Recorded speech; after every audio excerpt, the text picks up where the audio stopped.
our feeling is that there's a wave coming at us. We're just not sure how big that wave is inflation wise.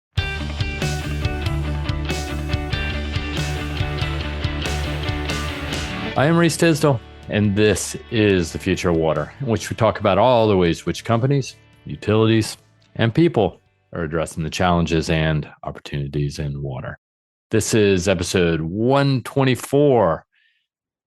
That's a 124. That means there are 123 other ones that you could listen to if you go back in the archives and you haven't done so already. So as far as this one is concerned, though, I have a good feeling it's going to be a great one. That's because today, joined by Bluefield Senior Research Director Greg Goodwin, who has recently released some analysis on the U.S. and Canada first half 2025 policy review is what it is for all things water. And as you can imagine, Washington is probably going to be mentioned 1, 2, 3, at least several times, but also giving Canada its well-deserved due. I plan to ask Greg about what's happening north of the border and what that means for the water sector, because there is some policy activity happening. And I'd like the topic of policy because, one, it is one of the key factors that drives the water sector on the municipal side as well as the industrial side of the equation. A couple questions, will state revolving funds survive reconciliation as part of the big, beautiful bill? And if so, to what extent? What might it mean? Can small systems survive rising costs and limited access to capital if a lot of these low interest loans and grants disappear? What does that mean? What does it mean for the states? Will Canada's bold water investments influence opportunities for the water sector supply chain and solutions providers? I would hope so. There's a lot going on. So rather than hear me ask these questions alone, I have to bring Greg in a little bit. But before we get to Greg, you're going to have to bear with me just a little bit because a couple things caught my eye this past week. In fact, I got 3.5 things. You could call it 4, but I'm going to call it 3.5 because that'll keep you on the hook for a little bit longer. The first being Veralto's big bet on water innovation. Veralto is putting about 20 million euros in Emerald Technology Ventures Global Water Fund 2. This fund, which will launch in October, is expected to raise about 150 to 180 million euros and focus on technologies for water treatment, monitoring, tackling emerging contaminants. So why does this matter? Well, instead of building everything in-house, some companies, I might add, strategics in particular, they do build out their own venture funds where they invest in innovation and technologies. And one that comes to mind is a company like CRH, who also owns Oldcastle, but they've made investments through their own venture fund. And that's how they kind of stay ahead of the curve. But a company like Veralto, in this case, is using venture funds to tap into early stage water tech and accelerate innovation through Emerald, which Emerald already manages more than, I think, over $1 billion, if 1.2 billion euros in the water sector, and has a strong track record in sustainable industrial technologies. But Veralto, it's a way of not only staying ahead, but leveraging Emerald's network, their understanding of the early stage company landscape and what this might mean as they go forward. So I think this is super interesting. It's always interesting to watch a company like Emerald, but also Veralto, who spun out of Danaher not all that long ago. So it's interesting to see the moves that they're making as a standalone water company. Secondly, Inframark and Azuria are joining forces. So let's talk a little bit about what I would call consolidation or company mergers. Inframark and Azuria, both backed by New Mountain Capital, have announced plans to merge. For those who are new to the podcast, maybe even new to the water sector, Azuria, formerly known as Aegeon, they rebranded a year and a half ago, I think. Can't remember the exact date, but they are a big player in the water space, particularly in the U.S., more specifically now because they've sort of retrenched here. Together, these two companies aim to create a water services platform with over $2 billion in revenue and so they say 6,000 employees, offering everything from O&M or operations and maintenance services to technology-enabled solutions. That would be, in my mind, trenchless pipe rehabilitation. That's what Azuria does. Infomark is more on the O&M side of the equation. The two businesses, I think this is very complementary. They don't really cross over as far as what they do. But at the same time, I think their customer bases in some respects are very similar. So Infomark is going to bring its O&M business to the broader product offering, and they operate in over 30 states. Now, I think a big chunk of their business is in the southern US. Texas is a big market for them. Azuria, which is nationwide as well, really focuses on aging water pipelines infrastructure that people like to talk about, aging infrastructure and water leaks, wastewater pipe rehabilitation. So geographically speaking, I think this may help Infomark a little bit more than it will Aegion. But I do think the offering will be interesting. But another question I have is, where does this take New Mountain next? I know that these companies have been acquiring, and in the case of Infomark, they've made a couple digital acquisitions. They've made a couple, I think, recently made an engineering focused acquisition.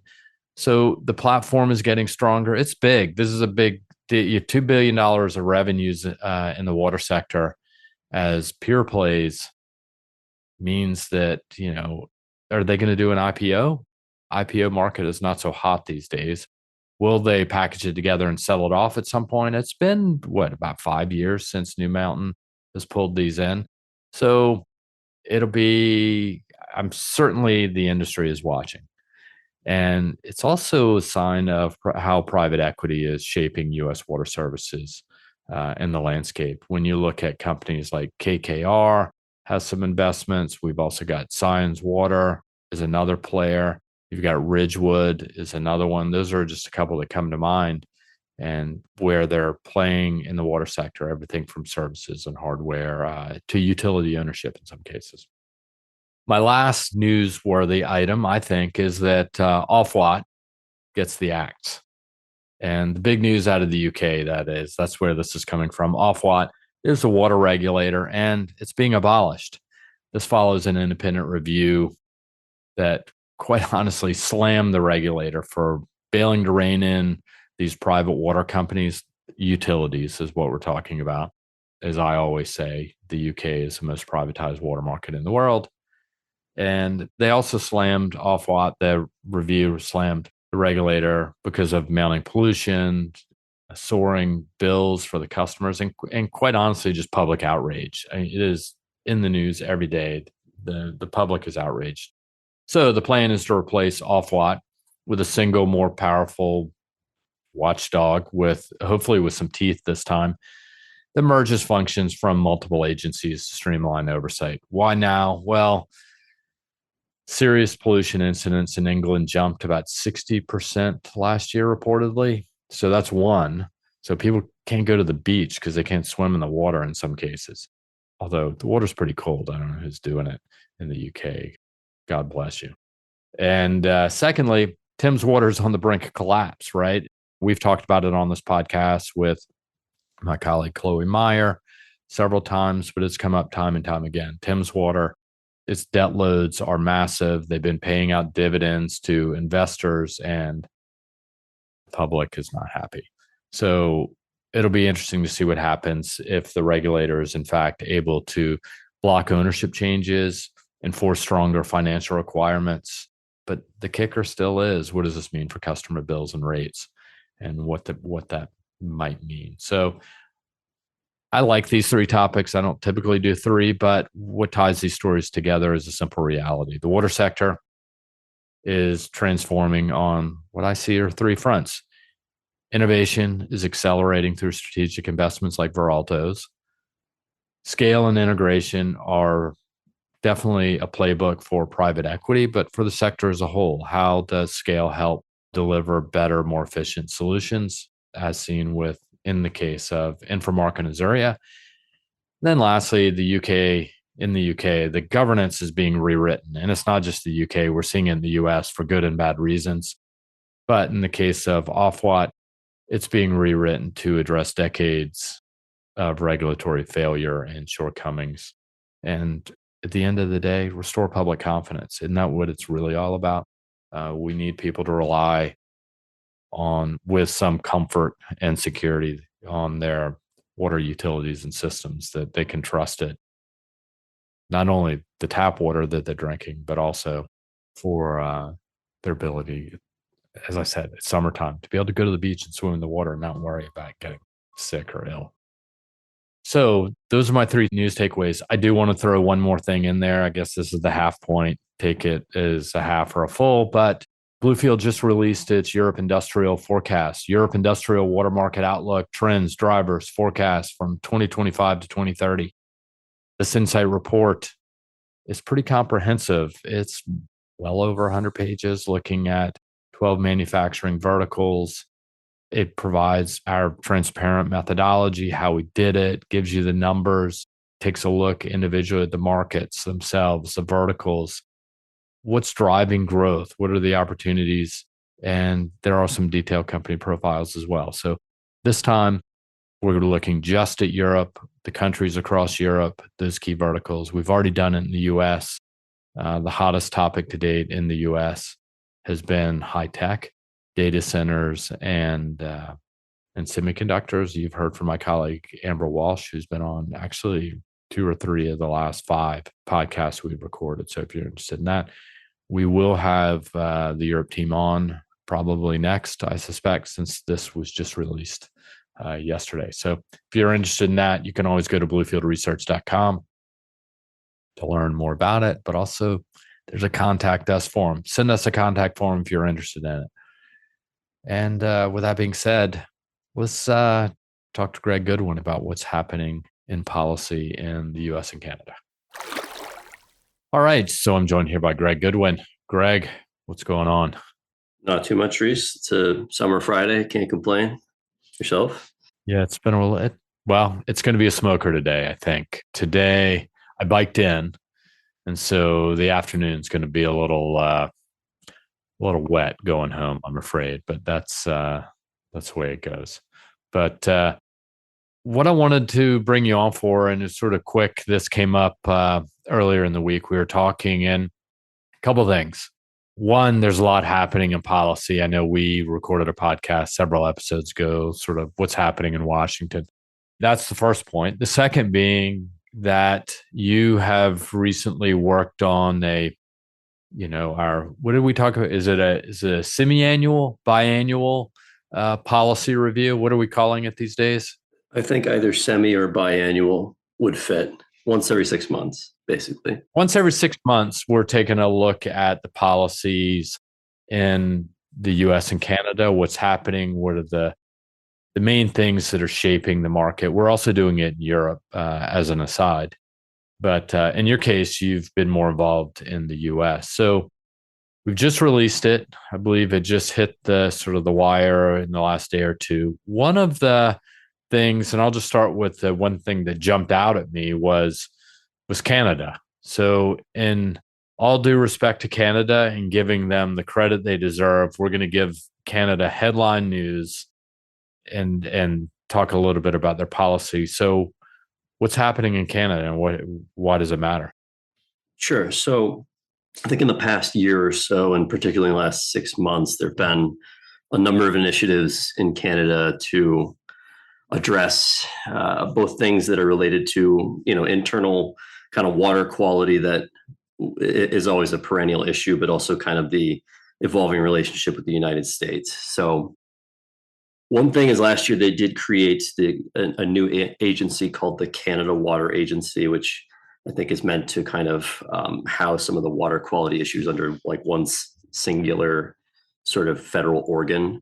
So there's 650 million Canadian dollars that are sort of committed to a freshwater action plan to restore water bodies within the country. So they're sort of getting that off the ground right now in terms of sort of organizing how water quality is treated in a single agency as opposed to across, maybe a couple of different agencies that have similar types of purviews. So, a national freshwater data strategy and funding programs feeds into that, creates pretty significant opportunities for, tech and consulting firms that are adjacent to that type of work as that sort of builds out and becomes more of kind of a robust programming initiative in the within the Canadian government. Another would be some PFAS crackdowns that are similar to, I guess, kind of the U.S. stance. So there's mandatory reporting as of January of 2025 at 30 nanograms per liter for 25 PFAS compounds. So that's more expansive than the U.S. We're at 6 right now. That might soon be 2, depending on how that sort of evolves going forward. But obviously, the opportunity around remediation for PFAS as an important sort of early indicator and sort of driver on the regulatory front. So there's some larger overall things as well in terms of infrastructure as a whole. So certain areas of the country, Ontario specifically, has a bit of a housing crunch that's been building over the last many years. So there's multiple initiatives that are being introduced or have been introduced to try to address the housing shortage. So the province of Ontario introduced a $1 billion housing enabling water infrastructure loan program, which is internal to the province sort of initiative to try to alleviate some of that housing stress that has been a perennial challenge. And so at a larger sort of national level, there is inaugurated last year. They're really starting to put money in it, I think, this year. It's called the Canada Housing Infrastructure Fund, CHIF. And that's a 10-year federal provincial cost share program, I think sort of similar to the structure of the SRF program in the United States, where there's, Ottawa has a certain amount of money that's allocated, and then the provincial capitals sort of share in terms of how that gets distributed. But essentially, it's a 10-year program to try to, update and modernize and get new infrastructure on the water and wastewater infrastructure side to support new housing developments. So there's about 6 billion Canadian dollars, I think, that have been sort of injected into this system that are going to be laid out year by year for the next decade or so. And then I guess I would say, just sort of lastly and most broadly, there is a law that was passed recently this year called the Build Canada Act, which has, I think, a number of different sort of objectives. It is a plan to prioritize and accelerate large national Canadian development projects by streamlining like interprovincial commerce and labor mobility agreements and basically kind of grease the skids.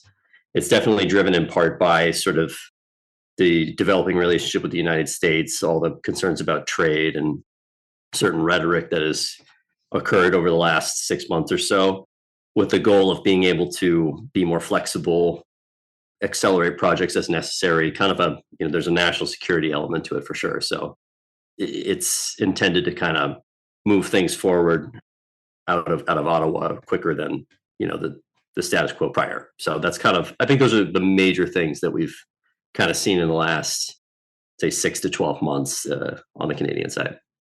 Yeah, I mean, there's a lot there. I think, obviously the freshwater action plan, looking at sort of surface or water bodies, the PFAS crackdown, I think, as you put it, is definitely of note. I think, we've talked about it internally. The U.S.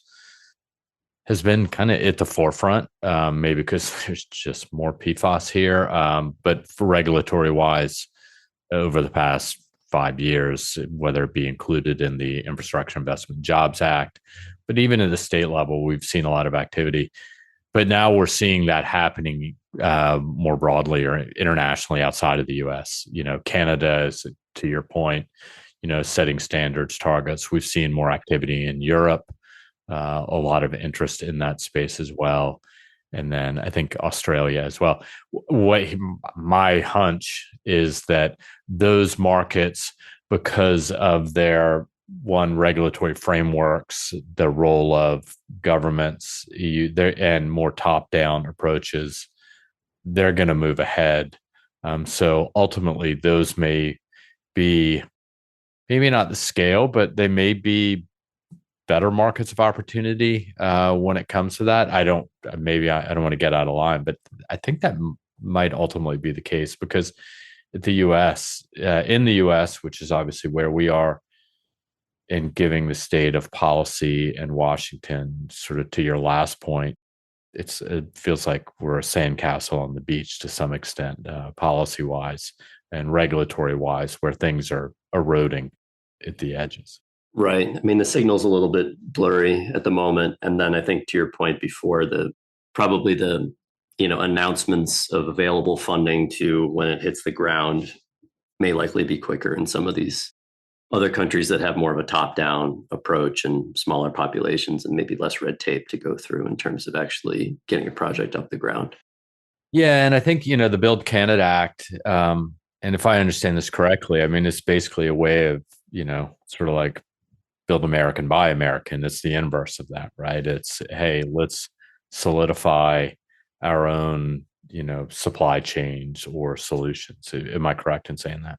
It's definitely a response in some ways to BABA, and then probably, at least somewhat to some of the 51st state rhetoric around, sort of curtailing some of the processes and red tape that have to occur across different stakeholders at different levels of government within Canada to actually get things done. But it does sort of give more of a command, stance from the position of Ottawa for certain projects. I mean, I think they have a certain, it needs to be designated as national security XYZ or something, but the way that that's actually done seems fairly open and broad. So it could probably be used for a lot of different things.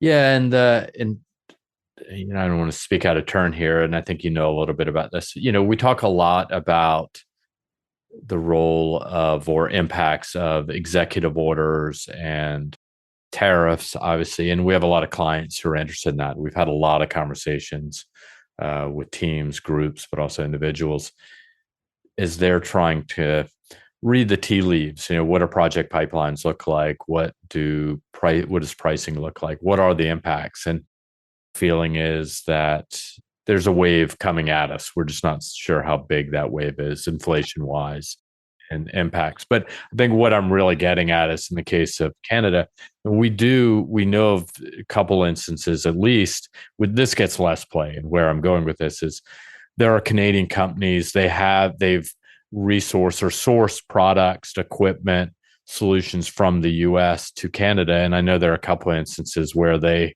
Canadian company has said, we don't want to deal with this crap. Up till now, it's been sort of what we would call free flowing, free trade, if you will. And now they can just source it in Canada. I'm correct in saying that, right?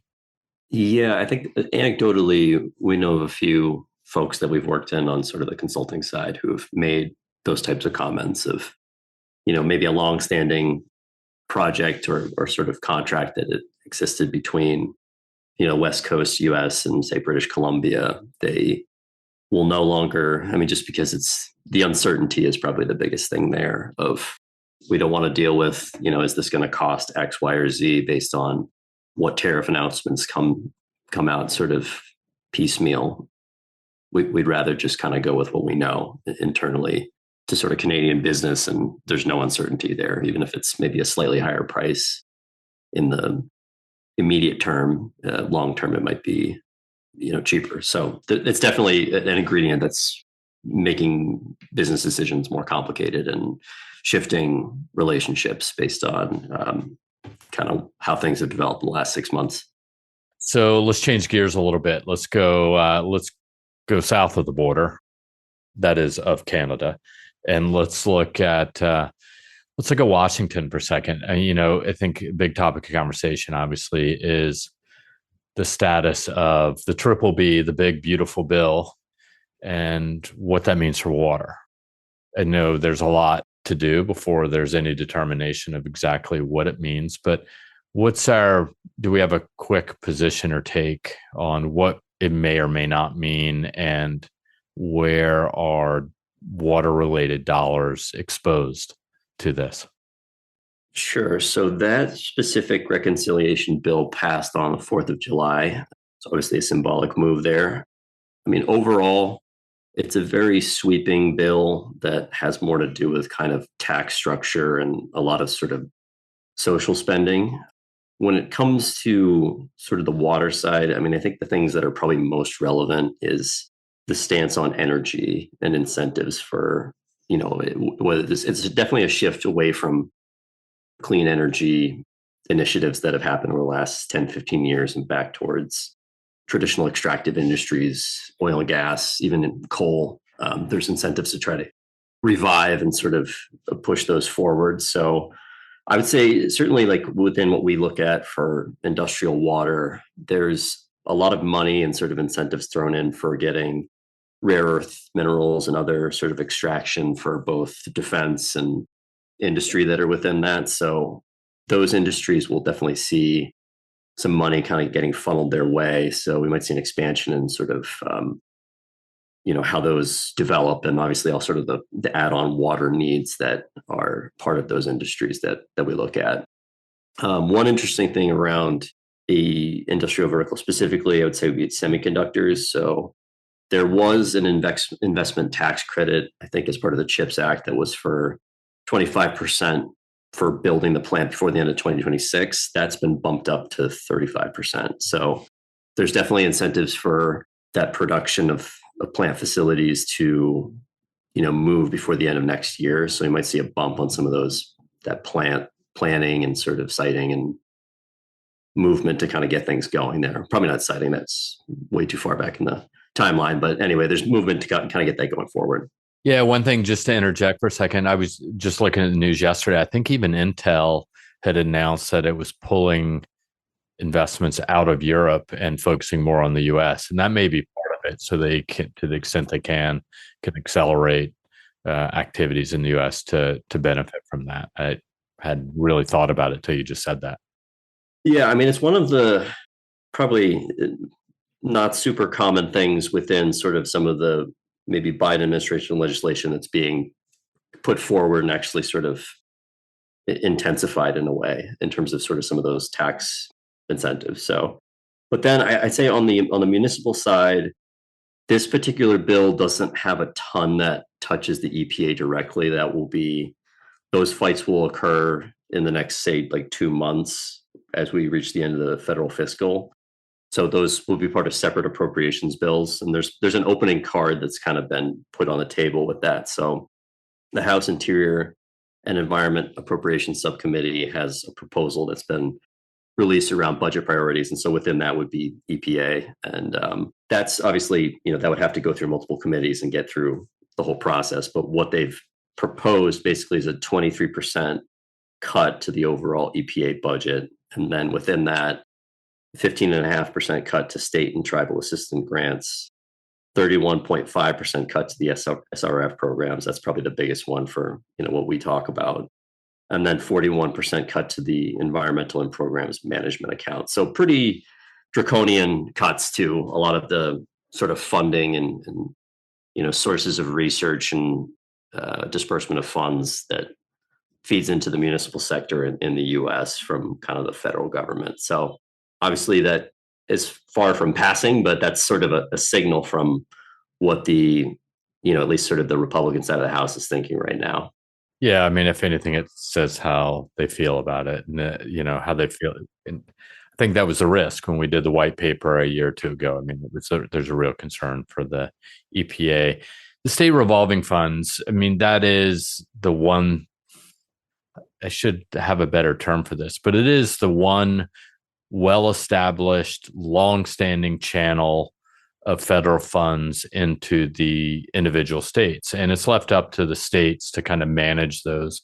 And they do vary wildly. I think we're about to release our most recent Infrastructure Investment Jobs Act funding analysis on state revolving fund programs. And, it's, as you can imagine, there's some states that perennially do poorly as far as their disbursements go, and some do really well. So, but it's left up to localities. Really what I'm getting at is now the feds are kind of pulling back saying, hey, there are other, now where does that money go if they cut from there? Is it for this tax bill?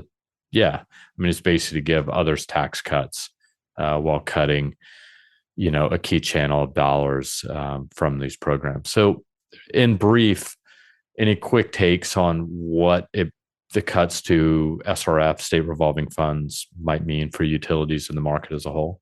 I think overall, if there's dependence on forgiveness or grants that are part of those projects, those are probably certainly more at risk than the ones that are more kind of on the match. I think probably the award process will become more competitive overall as there's less money to go around. Utilities will probably lean more on sort of bond markets or other sources of funding. It will just basically kind of be an overall squeeze. As with a lot of the things that we see within water, it will fall probably disproportionately more on the smaller and more vulnerable systems that have less of the administrative capacity to really kind of search for and secure funding. So that may lead to higher rates at a more accelerated timeline for some of those smaller systems overall, just in terms of those dynamics.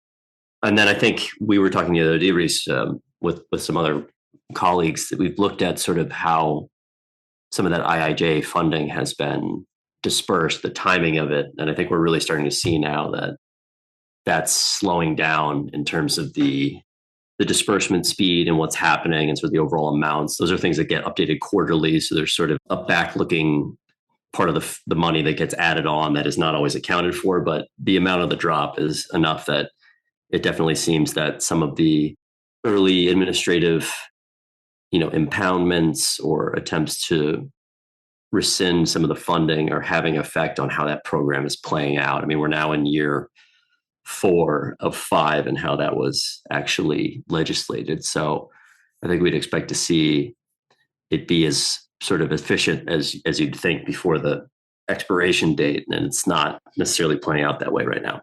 Yeah. So as you were talking, and I hadn't really thought about this, I just pulled up the deck that our team has been working on. So every quarter we go through the awards, IIJ awards, and sort of look to see how many dollars have gone through. And so I'm hopefully not drag this out too long, but when you look at state revolving funds, there were, I think, about $43 billion appropriated at the beginning of the program. Well, that was November 2021. And so that was appropriated. To date, it's been about $7.9 billion have sort of gotten down to the sub-award level, sort of getting closer to the street. But what's interesting, I think, to your point, and this is what made me think of it, and that is when you look at the awards, the project level awards over time, it's steadily grown since really Q2 2022. And it's kind of been, there have been a couple lumps or bumps here and there. And this includes clean water state revolving funds, drinking water state revolving funds. These are general supplemental. This also includes lead service lines, emerging contaminants, and then 604B grants. Not to get too in the weeds, but really the story is, I would say, when you compare Q1 and Q2, so those respective quarters to the same quarters in prior year. So Q1 awards were 49% less than they were in Q1 2024, right? And then when you look at Q2, they were 55% less. So that's not really my question to the team was, is this a tariff question or is this something else? And it seems to really be more along the lines of executive orders in a slowdown, uncertainty. What does that mean? Where slowing things down, staffing cuts. So there's, a lack of staffing, whether it be in Washington, there have been voluntary retirements. There have been now, I may have a question for you in a minute about layoffs or cuts. And then just general regulatory uncertainty. So there has been a lag, and one could argue, well, there's a lag, and our data shows this. As time goes on and we look at subsequent periods, we do see dollars being backfilled into those where they're either not reported or not demonstrated in the data that we collect from the government. But the average difference of that backfill is 19%. But for the first half of 2025, we're looking at 49 and 55% for the first 2 quarters, 1 and 2. So there's definitely some impacts we're seeing there. I don't know how to state it otherwise. Hopefully, I hope we're wrong in this case, but the data doesn't tell us that. So it'll be interesting to see how this plays out. I know, and for anybody who's interested, that deck, the data is already published to clients. So clients already have access to that. But for anybody else, it's a quick report, sort of the status and update of what's happening with IIJ. Well, so real quickly, and I know I said this is going to be brief, so I think maybe I'll make this my last question for you, Greg, and that is EPA layoffs. The EPA is the Office of Research and Development has just taken a big hit. It sounds like if you're reading the news, any word on that, what that might mean? Yeah, so I know that was something that was discussed early on in sort of the new administration. It sounds like they've found a way to cut it pretty significantly. So I think it's about 750 million as a layoff there, and then reduction from 16,000 plus to like 12,500.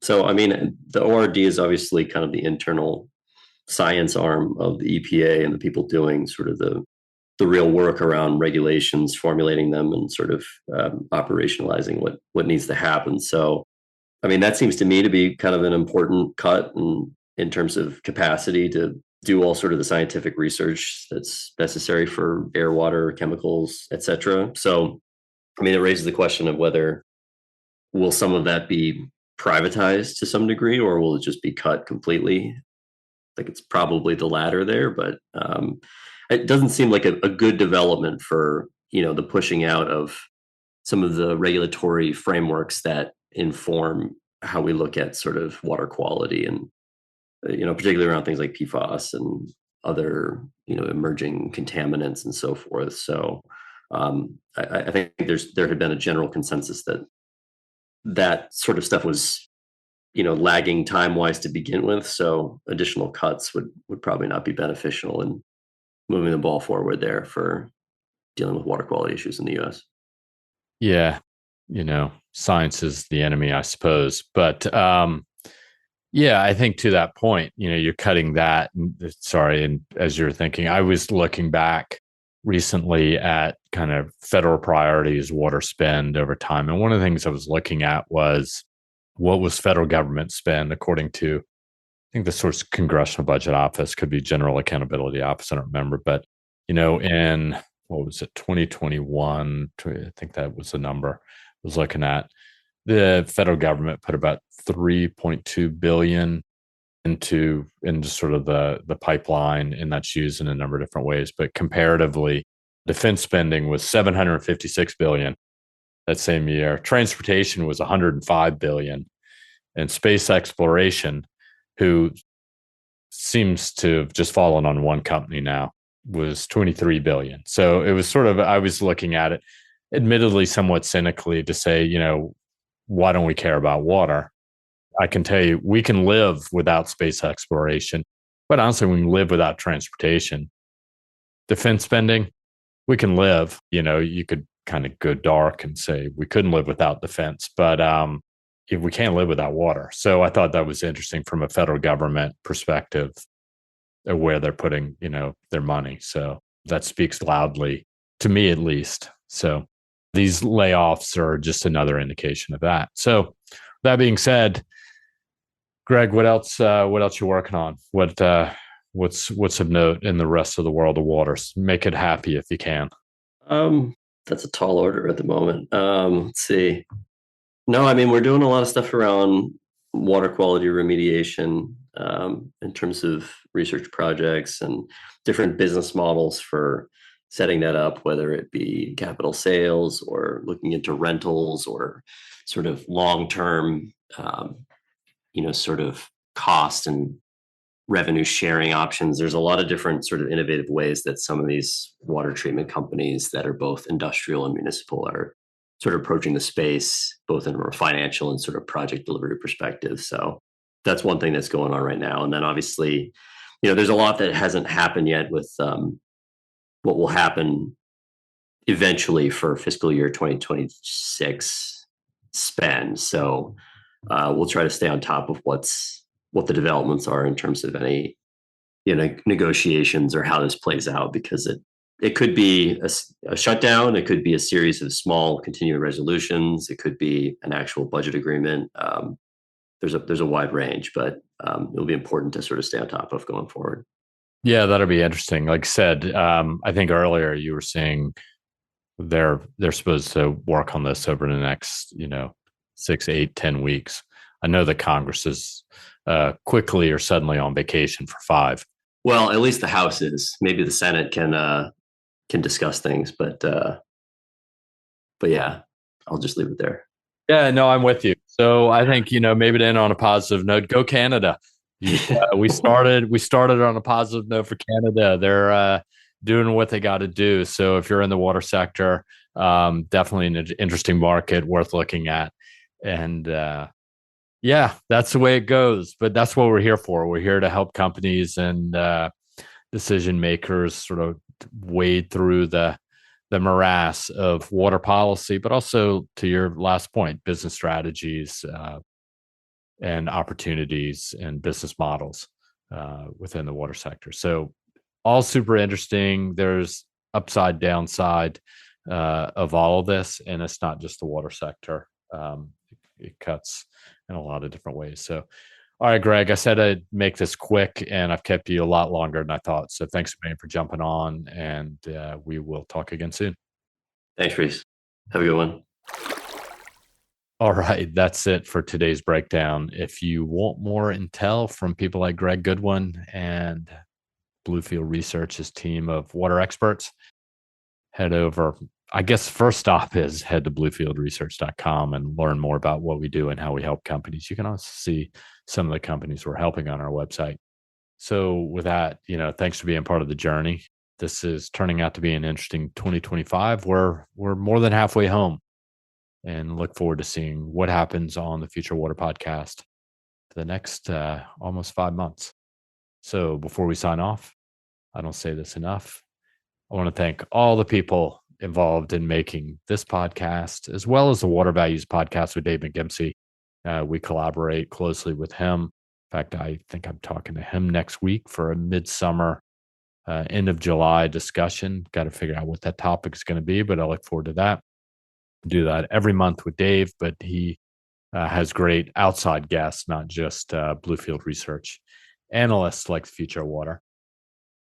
But I do want to thank Mike Gaylor, Ryan Sullivan, Kelly Talbot, Steph Aldock for helping, not me, but just Bluefield pull all this together. It's a big help, and they deserve a lot of recognition for making me talk to you, or making me sound better is a better way to put it. Otherwise, like I always say, I'd be talking to myself, which I do all the time, but I'd be talking to myself, not you. If you're in Boston, Barcelona, New York, Chicago, San Francisco, Paris, let Bluefield Research know. We'd enjoy the opportunity for a meeting. That's where we are physically. Send us a note to waterexperts@bluefieldresearch.com. Any ideas you would like us to discuss, we're doing this for you. That's waterexperts@bluefieldresearch.com. Lastly, tell a friend about it. That's what I do. I do it on LinkedIn every time we record a podcast. That's how I tell my professional friends, but I also tell my friends and tell them what I'm up to. So you should do the same. With that being said, I am Reese Tisdall, and I'll catch you next time as we keep watching the water sector one signal at a time. This podcast and these water industry insights have been brought to you by the one and only Bluefield Research. To learn more about us, visit us at the one and only bluefieldresearch.com. Until we talk again, be well, be safe, and take care.